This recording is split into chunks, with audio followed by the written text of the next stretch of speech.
एक बार की बात है। हीरा अपने दोस्त के साथ देर रात घर लौट रहा होता है।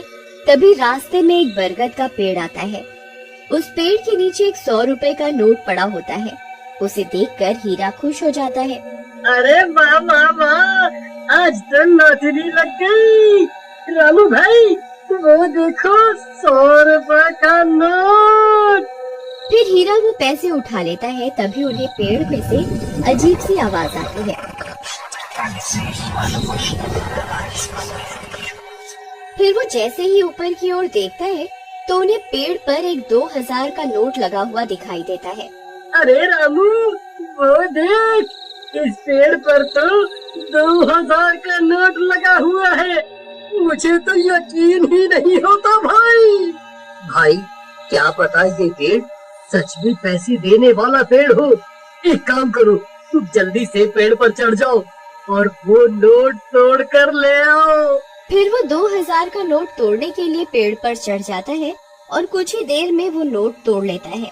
रामू भाई, ये नोट तो बिल्कुल असली है। अरे वाह वाह वाह, आज तो मजा ही आ गया। चलो भाई, अब जल्दी से नीचे आ जाओ, कहीं कोई हमें नोट तोड़ते हुए ना देख ले। अब तो हम पार्टी करेंगे। अरे हीरा भाई, कहाँ रह गए? जल्दी नीचे आओ, कोई हमें देख ना ले। अरे हीरा भाई, कहाँ रह गए? नीचे क्यों नहीं उतर रहे? कहीं तुम अकेले ही इन 2000 रुपयों को हजम तो नहीं करना चाहते भाई? तभी हीरा के चीखने की आवाज आती है। अरे क्या हुआ भाई, सब ठीक तो है?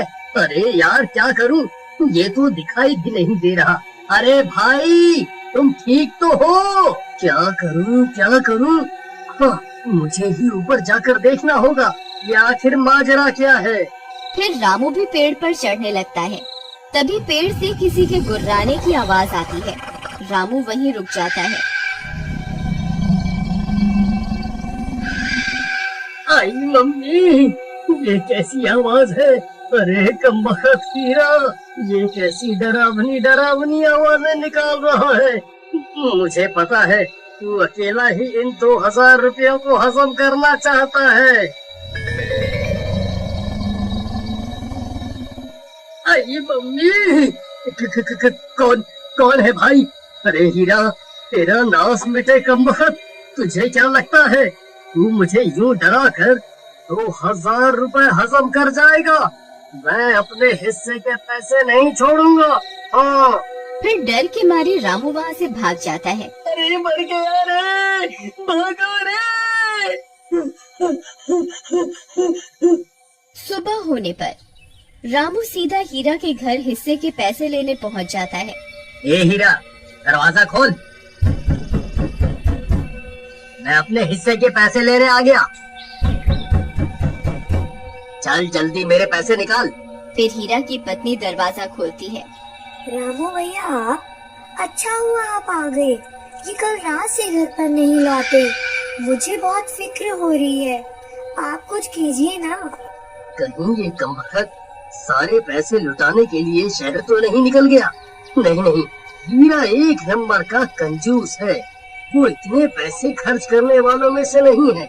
जरूर कुछ गड़बड़ है। राधा बहन, चलो मेरे साथ।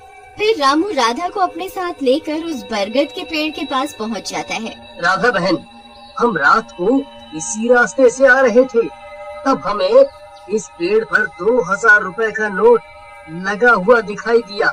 उसे तोड़ने के लिए हीरा ऊपर चढ़ा था, लेकिन वापस नहीं आया। तभी कुछ गांव वाले भी वहां पहुंच जाते हैं। फिर रामू सबको पैसों की बात बताता है। अरे भाई हरिया, जरा पेड़ पर चढ़कर तो देख, हीरा भाई वहाँ है या नहीं? फिर हरिया पेड़ पर चढ़ जाता है और बहुत देर ढूंढने पर भी उसे हीरा का कोई नामो निशान नहीं मिलता। भाई, यहाँ ऊपर कोई आदमी नहीं है। ये कैसे हो सकता है? हीरा तो नीचे भी नहीं उतरा। फिर हीरा गया तो गया कहाँ? कहीं वो चुड़ैल उसे खा तो नहीं गई, जो रात को अजीब अजीब सी आवाजें निकाल रही थी। फिर सब गांव वाले वहां से चले जाते हैं और राधा रोने लगती है। जी आप कहाँ चले गए जी? अब मैं आपको कहाँ ढूंढूं? तुम रो नहीं बहन, हीरा जरूर मिल जाएगा। हम रात होने पर यहाँ दोबारा आएंगे। फिर वे दोनों भी वहाँ से चले जाते हैं। सुबह की पहली किरण के साथ जब मोहन अपने खेत पहुंचा, तो उसकी आंखें फटी की फटी रह गईं। जहां कल तक धूल उड़ती थी, आज वहां घुटनों तक ऊंची हरी भरी फसल लहलहा रही थी। बड़े बड़े चमकदार आलू और मोतियों जैसे मटर के दाने। तभी वहां से काला गुजरा। काला हैरानी और चिढ़ के साथ, अरे मोहन, ये क्या तमाशा है? कल शाम तक तो यहाँ मिट्टी उड़ रही थी और आज एक ही रात में इतनी बड़ी फसल। कौन सा गड़ा हुआ खजाना हाथ लग गया है तेरे? या कहीं शहर से कोई चोरी का माल लाकर यहाँ गाड़ दिया है? नहीं काला भाई, ये ना कोई चोरी है और ना कोई तमाशा। ये तो ऊपर वाले की मेहरबानी है। कल एक घायल चिड़िया की मदद की थी, बस उसी की दुआओं ने आज ये रंग दिखाया है। देख भाई, कितने सुंदर आलू और मटर है। तू भी थोड़े घर ले जा। दुआएं? चिड़िया मुझे बेवकूफ समझता है। ये जरूर कोई काला जादू है। जोर से, मुझे तेरे खैरात की जरूरत नहीं है मोहन। याद रख, जो रातों रात उगता है वो रातों रात ढल भी जाता है। काला के मन में शांति नहीं थी। वो जानना चाहता था कि मोहन को ये सब मिला कैसे। वो बिल्ली के कदमों से मोहन के टूटे हुए घर के पीछे पहुंचा और खिड़की से कान लगाकर सुनने लगा। अंदर मोहन, बिमला और माँ बातें कर रही हैं। मोहन, मुझे अब भी यकीन नहीं होता। वो सुनहरी परी सच में हमारे लिए फरिश्ता बनकर आई थी। उसने कहा था ना कि जब तक दिल साफ रहेगा ये फसल बढ़ती रहेगी। हाँ बिमला, उसने उसी बरगद के पेड़ के पास दर्शन दिए थे जहाँ से मैं रोते हुए लौट रहा था। वो दिव्य प्रकाश, वो ममता भरी आंखें, मैं कभी नहीं भूल सकता। काला भाई को शक हो रहा था, पर उसे कैसे समझाऊं कि ये सब दया का फल है। काला खिड़की के बाहर बुदबुदाते हुए, अच्छा तो ये बात है। बरगद का पेड़, परी और सुनहरी पोटली। अगर उस भीख मंगे मोहन को परी मिल सकती है तो मैं तो उससे कहीं ज्यादा चालाक हूँ। मैं भी कल उसी पेड़ के पास जाऊंगा और उस परी से सब कुछ छीन लूंगा। काला सुबह सुबह उसी बरगद के पेड़ के नीचे पहुंच गया। उसने एक जाल बिछाया और एक चिड़िया के आने का इंतजार करने लगा। उसने सोचा कि वो किसी चिड़िया को घायल करेगा और फिर उसकी मदद का नाटक करेगा। कहाँ है वो परी? ओ चिड़िया, बाहर निकल। देख, मैं तेरे लिए कितने दाने लाया हूँ। बस एक बार मेरे सामने आ जा और मुझे वो मखमली पोटली दे दे। मुझे आलू मटर नहीं, मुझे सोना चाहिए, चांदी चाहिए। मैं उस मोहन से बड़ा आदमी बनना चाहता हूँ। काला घंटों चिल्लाता रहा। कभी रोने का नाटक करता तो कभी लालच में पेड़ की टहनियाँ हिलाता, लेकिन वहाँ सन्नाटा छाया रहा। अचानक एक तेज ठंडी हवा चली और एक आकाशवाणी हुई। काला, प्रार्थना हृदय से की जाती है, लालच से नहीं। मोहन ने एक जान बचाने के लिए अपनी कमीज फाड़ी थी और तू एक जान लेने के लिए जाल बिछा रहा है। जा, तुझे कुछ नहीं मिलेगा क्योंकि तेरा मन ईर्ष्या की राख से भरा है। लालच की फसल कभी मीठी नहीं होती। नहीं, ये नाइंसाफी है।